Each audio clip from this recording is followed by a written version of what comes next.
स्वागत है आप सभी का पंचऋषि क्लासेस के इस ऑनलाइन प्लेटफॉर्म पर।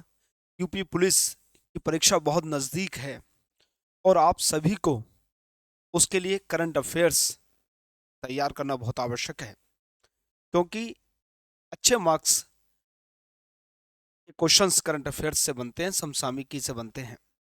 तो आज हम साप्ताहिक करंट अफेयर्स को लेकर आए हैं यूपी पुलिस के हिसाब से, और आपकी परीक्षा को चार चांद लगाने के लिए आवश्यक है। तो शुरू करते हैं करंट अफेयर्स पंचऋषि क्लासेस के द्वारा। सुचेता सतीश ने यूएई के एक संगीत कार्यक्रम में सबसे अधिक भाषाओं में गाकर गिनीज विश्व रिकॉर्ड बनाया है। नाम है सुचेता सतीश। 8 जनवरी को अफ्रीकी राष्ट्रीय कांग्रेस स्थापना दिवस 2024 मनाया जाएगा। अब ये पास्ट का हो गया, मनाया गया। राजस्थान के जयपुर में पुलिस महानिदेशकों और महानिरीक्षकों का 3 दिवसीय अखिल भारतीय सम्मेलन संपन्न हुआ है। कहां पर? राजस्थान के जयपुर में। केनिया की बिट्राइस चेवेट ने 5 किलोमीटर दौड़ में महिलाओं का विश्व रिकॉर्ड बनाया है। तो 5 किलोमीटर दौड़ में विश्व रिकॉर्ड किसने बनाया है? केनिया की है, और बिट्राइस चेवेट उसका नाम है खिलाड़ी का। चेन्नई में दिवसीय वैश्विक निवेशक सम्मेलन 2024 शुरू हुआ है। आईएएस अधिकारी सेंथिल पांडियन को जेनेवा डब्ल्यूटीओ में भारत के राजदूत के रूप में नियुक्त किया गया है। भारत सरकार के शिक्षा मंत्रालय ने प्रेरणा प्रोग्राम की शुरुआत की है। इसकी प्रेरणा प्रोग्राम की किसने? भारत सरकार के शिक्षा मंत्रालय ने। तेलंगाना राज्य सरकार ने वर्ष 2050 तक समूचे राज्य के औद्योगिक विकास के लिए मेगा मास्टर प्लान नीति तैयार करने का फैसला किया है। तेलंगाना राज्य ने, और सीमा क्या है? 2050 तक। हीरो मोटो कॉर्प ने जल प्रबंधन के लिए सीआईआई राष्ट्रीय पुरस्कार जीता है। भारत और गुआना गणराज्य ने हाइड्रोजन क्षेत्र में सहयोग बढ़ाने के लिए समझौता ज्ञापन पर हस्ताक्षर किया है। किन्होंने? दो देश हैं, भारत और गुआना गणराज्य। हरित पहल के लिए भारतीय रेलवे और सीआईआई ने समझौता ज्ञापन पर हस्ताक्षर किए हैं। यहां से प्रश्न बनते हैं कि हरित पहल पर किसने हस्ताक्षर किए हैं? भारतीय रेलवे ने। 7 जनवरी को महायान नव वर्ष मनाया गया। जी राम मोहन राय को भारतीय प्रतिभूति और विनियमन बोर्ड सेबी का कार्यकारी निर्देशक नियुक्त किया गया है। रॉक फेलर फाउंडेशन के अध्यक्ष और यूएस एड के पूर्व प्रमुख डॉक्टर राजीव शाह को न्यूयॉर्क के फेडरल रिजर्व बैंक के निदेशक मंडल में शामिल किया गया है। पी संतोष को नेशनल एसेट रिकंस्ट्रक्शन कंपनी नार्क के प्रबंध निदेशक के रूप में नियुक्त किया है। नाम याद कर लीजिएगा, पी संतोष। 9 जनवरी 2024 को एनआरआई या प्रवासी भारतीय दिवस मनाया जाता है। हर साल मनाया जाता है, तो 9 जनवरी को भी मनाया जाता है। तमिलनाडु राज्य ने केंद्र की सेपेक्स लिंक्ड सेमीकंडक्टर सब्सिडी के लिए 50% टॉपअप की घोषणा की है। किसने? तमिलनाडु राज्य ने। संयुक्त राष्ट्र ने भारत की 2024 जीडीपी वृद्धि का अनुमान घटाकर 6.2% कर दिया है। ये रिपीट हो गया है। भारत की सुचेता सतीश ने यूएई में सबसे अधिक भाषाओं में गाकर गिनीज विश्व रिकॉर्ड बनाया है। वीडियो गेम टेट्रिस को हराने वाले दुनिया के पहले मानव खिलाड़ी ब्लिस गिब्सन बने हैं। वैश्विक निवेशक सम्मेलन चेन्नई शहर में आयोजित किया जा रहा है। याद कर लीजिएगा, यह परीक्षा में महत्वपूर्ण है। आ जाएगा कि किस शहर में वैश्विक निवेशक सम्मेलन आयोजित किया गया, तो चेन्नई शहर में। भारत नेपाल देश को भूकंप प्रभावित क्षेत्रों में पुनर्निर्माण के लिए $7.5 करोड़ देगा। कौन देगा? भारत देगा। किसके लिए? नेपाल के लिए। वैज्ञानिकों ने ग्राफी धातु से दुनिया का पहला सेमीकंडक्टर विकसित किया है। इसे ग्राफी धातु से। भारतीय वायुसेना ने पहली बार C-130J विमान से कारगिल हवाई पट्टी पर रात्रि में लैंडिंग की थी। रात्रि में लैंडिंग करना बहुत मुश्किल काम होता है, लेकिन पहली बार कारगिल की हवाई पट्टी पर C-130J विमान का नाम है, इसने लैंडिंग की थी। रणधीर जायसवाल ने विदेश मंत्रालय के आधिकारिक प्रवक्ता के रूप में कार्यभार संभाला है। महिला कांग्रेस की नई अध्यक्ष अलका लामा बनी है। तेलंगाना राज्य ने 2050 तक समूचे राज्य के औद्योगिक विकास के लिए मेगा मास्टर प्लान नीति तैयार करने का फैसला किया। रिपीट हो गया ये। भारतीय अंतरिक्ष अनुसंधान संगठन ने खगोलीय एक्स-रे स्रोतों और ब्लैक होल का अध्ययन करने के मिशन की सफल शुरुआत करते हुए एक एक्स-रे पोलारीमीटर सैटेलाइट को पृथ्वी से 650 किलोमीटर दूर कक्षा में स्थापित किया। किसने? इसरो ने किया है। इसको क्या है? एक्स-रे पोलारीमीटर सैटेलाइट को। लेफ्टिनेंट जनरल नागेंद्र सिंह ने 34वें जनरल ऑफिसर कमांडिंग के रूप में चेतक कोर की कमान संभाली है। उन्होंने लेफ्टिनेंट जनरल संजीव राय का स्थान लिया है, जो 31 दिसंबर 2023 को सेवानिवृत्त हुए हैं। याद कर लीजिएगा, महत्वपूर्ण है ये। कौन? लेफ्टिनेंट जनरल नागेंद्र सिंह ने चेतक कोर की कमान संभाली है। किसके स्थान पर? संजीव राय के स्थान पर, जो कि रिटायर हो गए हैं। भारी उद्योग मंत्रालय ने हाल ही में ऑटोमोबाइल और ऑटो कंपोनेंट्स के लिए प्रोडक्शन लिंक इंसेंटिव योजना की अवधि 1 साल बढ़ा दी है। अब प्रोत्साहन 2023-24 से शुरू होकर लगातार 5 वित्तीय वर्षों के लिए लागू है। राष्ट्रपति द्रौपदी मुर्मू ने राष्ट्रपति भवन में राष्ट्रीय खेल और साहसिक पुरस्कार 2023 प्रदान किए।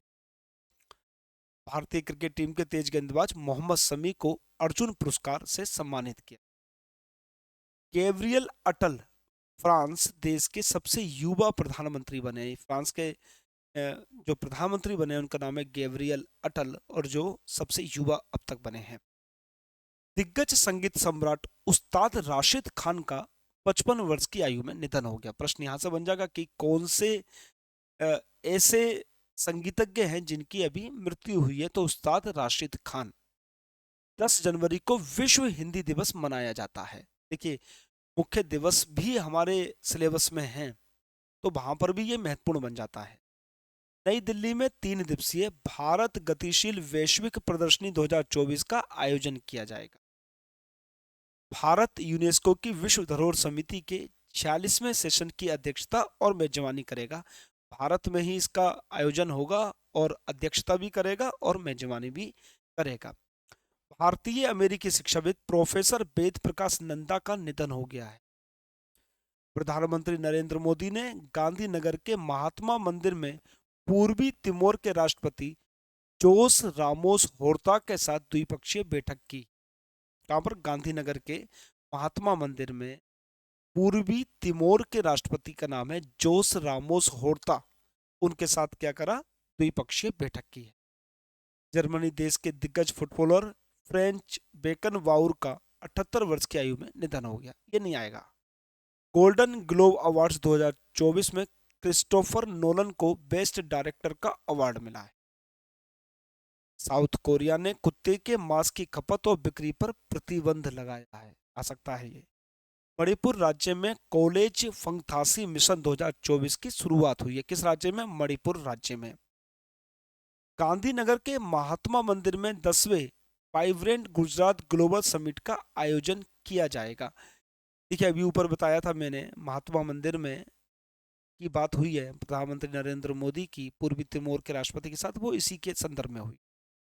प्रधानमंत्री नरेंद्र मोदी ने तीर्थ स्थलों को स्वच्छ बनाने के उद्देश्य से देश भर में स्वच्छ मंदिर अभियान शुरू किया है। कहां से? तीर्थ स्थलों को स्वच्छ बनाने के उद्देश्य से प्रधानमंत्री नरेंद्र मोदी। भूटान देश की पीपुल्स डेमोक्रेटिक पार्टी ने संसदीय चुनाव जीता है। आईआईटी मद्रास श्रीलंका के कैंडी में अपना नया परिसर खोलेगा। प्रधानमंत्री नरेंद्र मोदी महाराष्ट्र के नासिक जिले में राष्ट्रीय युवा दिवस 2024 का उद्घाटन करें। भारत ने संयुक्त अरब अमीरात देश के साथ वाइब्रेंट गुजरात ग्लोबल शिखर सम्मेलन में 4 समझौते ज्ञापन पर हस्ताक्षर किए। लोकसभा में 5 सांसदों को संसद रत्न अवार्ड 2024 से सम्मानित किया। केंद्रीय मंत्री नितिन गडकरी ने पंजाब राज्य में 4000 करोड़ रुपए की 29 राजमार्ग परियोजनाओं का लोकार्पण और शिलान्यास किया है। भारत अंतर्राष्ट्रीय विज्ञान महोत्सव 2023 का नवा संस्करण 17 से 20 जनवरी 2024 तक हरियाणा के फरीदाबाद में आयोजित करेगा। केंद्रीय मंत्री पुरुषोत्तम रूपाला ने पश्चिम बंगाल राज्य में सागर परिक्रमा चरण 12 का नेतृत्व किया। ये रिपीट हो गया है। ग्रेवियल अटल फ्रांस के सबसे युवा प्रधानमंत्री बने हैं। भारतीय नौसेना ने हैदराबाद में स्वदेशी दृष्टि 10 स्टार लाइनर ड्रोन का अनावरण किया। किसने? भारतीय नौसेना ने। कहां पर? हैदराबाद में। किसका? दृष्टि 10 स्टार लाइनर ड्रोन। वरिष्ठ आईएएस अधिकारी समीर कुमार सिन्हा को रक्षा मंत्रालय में अतिरिक्त सचिव व महानिदेशक नियुक्त किया गया है। सिंगापुर के चागी एयरपोर्ट को विश्व के सर्वश्रेष्ठ एयरपोर्ट का खिताब मिला है। किसको? चागी एयरपोर्ट को। कहां के है? सिंगापुर के। अमेरिका ने दुनिया का पहला वायरलेस ट्रांसपेरेंट टीवी लॉन्च किया है। दिग्गज संगीत सम्राट उस्ताद राशिद खान का 25 वर्ष की आयु में निधन हो गया। रिपीट हो गया है। ये भी रिपीट हो गया है। प्रधानमंत्री नरेंद्र मोदी ने गिफ्ट सिटी में ग्लोबल फिनटेक फोरम 2024 में भाग लिया है। सूरत और इंदौर शहर स्वच्छ सर्वेक्षण 2023 में सबसे स्वच्छ शहर बने हैं। ये इंपॉर्टेंट है। अवामी लीग की अध्यक्ष शेख हसीना बांग्लादेश की 5वीं बार प्रधानमंत्री बनी है। प्रधानमंत्री नरेंद्र मोदी महाराष्ट्र के नासिक में राष्ट्रीय युवा महोत्सव 2024 का उद्घाटन करेंगे। कहां पर? नासिक में। कौन करेगा? नरेंद्र मोदी साहब। कहां करेंगे? राष्ट्रीय युवा महोत्सव 2024 का उद्घाटन नासिक में। दिव्य कीर्ति सिंह घुड़सवारी के लिए अर्जुन अवार्ड पाने वाली पहली भारतीय महिला बनी है। उत्तर प्रदेश के मुख्यमंत्री योगी आदित्यनाथ ने अहमदाबाद से अयोध्या के लिए डायरेक्ट फ्लाइट का उद्घाटन किया है। कहां से कहां तक? अहमदाबाद से अयोध्या तक। किसने किया है? उत्तर प्रदेश के मुख्यमंत्री जी श्री योगी आदित्यनाथ जी ने। भारतीय नौसेना का बहुराष्ट्रीय अभ्यास मिलन 24 विशाखापट्टनम में 19 से 27 फरवरी तक आयोजित किया जाएगा। रक्षा अनुसंधान और विकास संगठन डीआरडीओ ने अत्याधुनिक स्वदेशी असॉल्ट राइफल उग्रम लॉन्च की है। 11 जनवरी को लाल बहादुर शास्त्री की पुण्यतिथि मनाई गई है। भारत के अंटार्कटिक अभियान में बांग्लादेश और मॉरिशस देश के वैज्ञानिक भी शामिल होंगे। कौन से? बांग्लादेश और मॉरिशस देश के वैज्ञानिक।